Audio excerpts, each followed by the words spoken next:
안녕하세요. 카멜레온은 위장하기 위해서만 색을 바꾸나요? 아니요. 사실 기분을 나타내기 위해서 색을 바꿀 수 있어요. 그래서 수컷들은 자신의 우세함을 보여주기 위해 밝은 색으로 변하고 공격적일 땐 더 어두워지죠. 카멜레온은 다른 온도에 적응하기 위해서도 색을 바꿔요. 카멜레온은 추우면 더 많은 열을 흡수하기 위해 어둡게 변하는 반면 아주 더운 카멜레온은 태양광선을 반사하기 위해 창백하게 변해요. 그런데 개그맨들은 위장용으로 색을 바꾸나요? 자신들의 농담이 웃기지 않았을 때만요. 네, 그냥 해본 소리예요. 초고층 빌딩에서 동전 하나를 떨어뜨리면 밑에 있는 모든 걸 다 부숴버릴 수 있다는 속설이 있어요. 실험해보니 연구원들은 그게 사실이 아니란 걸 알아냈어요. 내려가면서 동전은 어디에도 영구적인 손상을 입히기에 충분한 속도를 얻지 못해요. 주로 바람의 저항과 동전의 회전 때문이죠. 어쨌든 잔도는 그냥 갖고 계세요.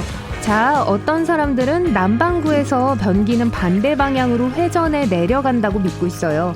멕시코 만류나 허리케인처럼 지구의 자전에 영향을 받는 것도 있지만 화장실 물은 아주 미미해요.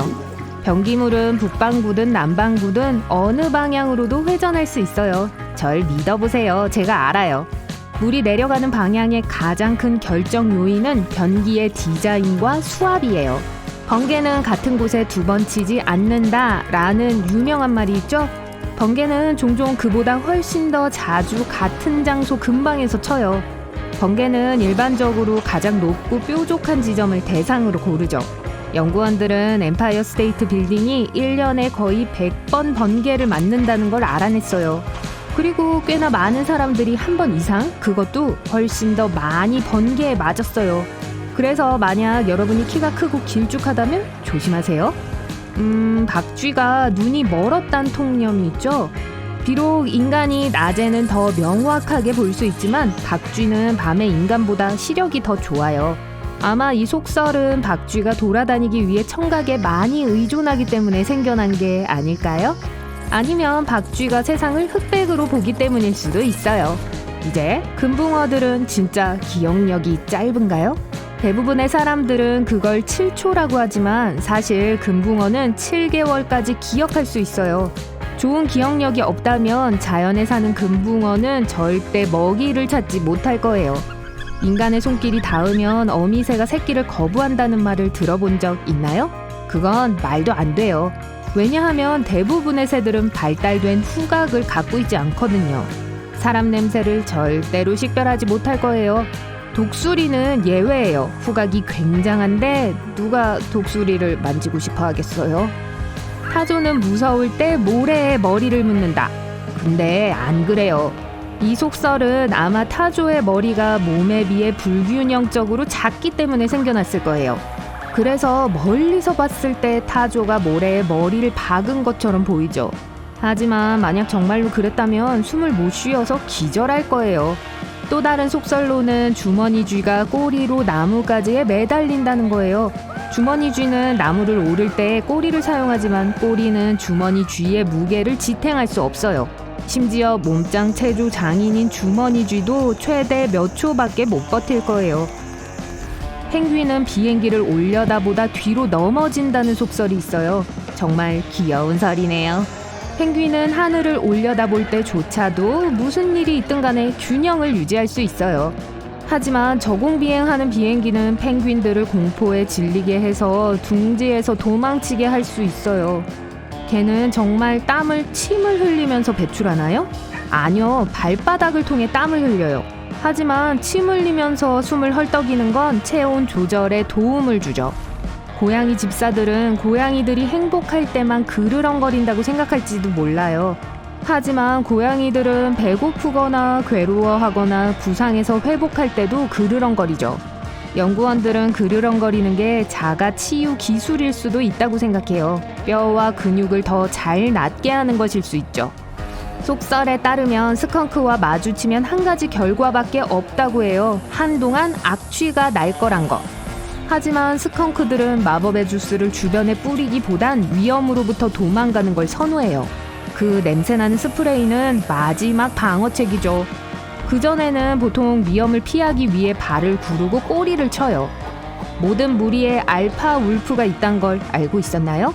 근데 다시 말하지만 그런 건 없어요. 포획된 늑대와 달리 야생 늑대는 이런 종류의 사회 질서를 공유하지 않아요. 그들은 인간처럼 부모가 리더고 어린이들은 시키는 대로 해야 하는 가족 단위로 살아요.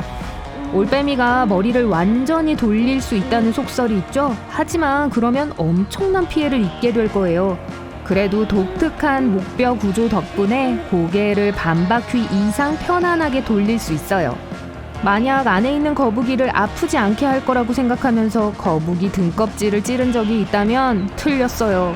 거북이의 등껍질은 살아있고 완전한 신경 말단이 공급되어 있는 몸의 촉각이 있는 부분이에요. 껍질이 손상되면 거북이의 생명까지 위태롭게 할 수 있어요. 사람들이 감지 않은 머리카락이 머릿니의 이상적인 서식처라고 생각하던 시절이 있었어요. 하지만 머릿니는 차별하지 않아요. 절대. 어떤 종류의 머리카락에서든 살 수 있어요. 이들이 정말로 원하는 건 따뜻한 두피뿐이에요. 대부분의 사람들은 하루에 사과 하나면 의사를 멀리할 수 있다라는 문구에 익숙해요. 물론 사과는 몸에 좋아요. 섬유질과 비타민C 같은 영양소로 가득 차 있죠. 하지만 그걸로 충분하다고 생각하는 분 있나요? 식품위생에 관한 한 5초 규칙은 말이 안 돼요. 5초 규칙을 대체할 어디에 떨어뜨렸느냐 규칙이 있어야 해요. 일반적으로 부엌 바닥에 음식을 떨어뜨리면 번잡한 슈퍼마켓 계산대에 떨어뜨리는 것보다 세균이 덜 묻게 될 거예요. 물론 여러분의 부엌이 깨끗하단 가정 하에 말이죠. 이런. 껌을 소화하는데 7년이 걸린다는 이야기가 진짜인지 궁금해 본 적 있나요? 아니요, 그렇지 않아요. 껌을 씹는 건 다른 음식과 크게 다르지 않아요. 소화하는데 거의 같은 시간이 걸려요. 하지만 영양소가 많지는 않아요. 추운 날에 감기에 더 잘 걸린다는 말이 있어요. 하지만 날씨가 감기에 걸리는데 별 영향을 미치지 않는다는 연구 결과가 나왔어요. 바이러스가 문제죠. 날씨가 추울 때 사람들은 감기 같은 증상을 더 느낄 수는 있지만 온도는 회복 시간이나 그런 것과는 아무 상관이 없어요. 사람들은 뇌의 10%만 쓰나요? 제 친구 중에 이런 신경 쓰지 마세요. 아니요, 답은 아니에요. 뇌 스캔을 연구한 과학자들은 뇌의 크게 휴면 상태인 부분은 보이지 않는다고 했어요. 하지만 속설이 인간이 자신의 잠재력을 최대한 발휘하기 위해 갈 길이 먼 것이라고 말하는 거라면 네, 그건 맞아요. 인생 절대 금기사항 중 하나가 밥 먹고 바로 수영장에 뛰어드는 거예요.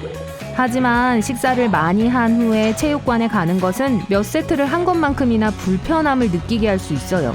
또 수영장에서 쥐날까 걱정된다면 그건 식사 후뿐만 아니라 언제든지 일어날 수 있어요. 삭발을 하면 머리카락이 더 검고 풍성하게 자라나요? 연구원들은 아니라고 합니다. 하지만 머리카락 끝이 뭉툭해져서 더 풍성하게 느껴질 수는 있어요. 세계관한한 그 새로운 까칠한 검은 머리는 착시일 뿐이에요. 어떤 사람들은 칠면조를 먹으면 졸음이 온다고 확신해요. 칠면조에 졸음을 유발하는 화학물질이 있는 건 사실이지만 닭고기나 쇠고기도 마찬가지예요. 칠면조는 대규모 가족 행사에서 주로 먹는 거니 그 졸음은 아마도 많이 먹었기 때문일 거예요. 사람들이 머리를 통해 몸의 열을 대부분 잃는다는 속설은 아마도 모자 판매원이 처음 소문냈을 겁니다. 놀랍지도 않네요. 과학자들은 사람들이 머리를 통해 체열의 약 10%만 잃는다고 해요. 여러분은 피부를 통해 열을 잃어요. 그게 어느 부분의 피부이든 간에 말이에요. 보름달이 어떻게든 여러분의 마음에 영향을 미친다는 말 들어본 적 있나요? 그리고 아니요. 하지만 연구원들은 보름달의 빛이 여러분의 수면에 영향을 줄 수 있고 이게 여러분의 기분에 영향을 줄 수 있다고 믿고 있어요. 고대 바이킹들은 진짜로 그 멋진 뿔 달린 헬멧을 썼을까요? 이 주장을 뒷받침해줄 실질적인 증거는 없어요. 이 속설은 아마 자기들의 영웅들을 좀 더 흥미롭게 만들어주기 위한 책과 음악에서 비롯된 것 같아요. 만약 헬멧 쓴 바이킹이 보고 싶다면 미네소타 바이킹스 경기를 보러 가세요. 그게 제일 근접한 걸 거예요. 어떤 사람들은 아인슈타인이 학교에서 수학을 낙제했다고 생각해요. 아인슈타인은 15살에 미적분을 배웠다고 말하면서 직접 이 이론을 반박했어요. 그런데 아인슈타인은 언어에서 낙제점을 받아서 선택한 학교에 입학하는 데 실패하긴 했어요. 하지만 수학은 우수한 성적으로 통과했죠.